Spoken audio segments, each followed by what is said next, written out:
મધ્યપ્રદેશના ચિત્રકૂટથી auto rickshaw રેલીમાં નીકળેલા 125 એનઆરઆઈ 2000 કિલોમીટરનું અંતર કાપી અને કચ્છના ધોરડો પહોંચ્યા।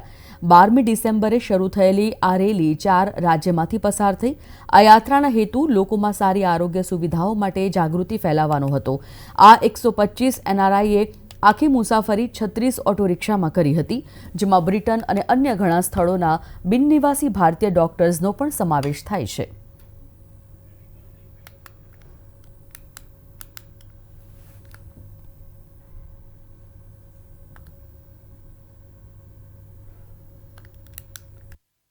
મધ્યપ્રદેશના ચિત્રકૂટથી નીકળેલા 125 કિલોમીટરનું અંતર કાપી કચ્છના ધોરડો પહોંચ્યા છે। 12મી ડિસેમ્બરે શરૂ થયેલી આ રેલી 4 રાજ્યમાંથી પસાર થઈ અને આ યાત્રાના હેતુ લોકોમાં સારી આરોગ્ય સુવિધાઓ માટે જાગૃતિ ફેલાવવાનો હતો। આ 125 એનઆરઆઈ આખી મુસાફરી 36 ઓટો રિક્ષામાં કરી હતી, જેમાં બ્રિટન અને અન્ય ઘણા સ્થળોના બિનનિવાસી ભારતીય ડોક્ટર્સનો પણ સમાવેશ થાય છે।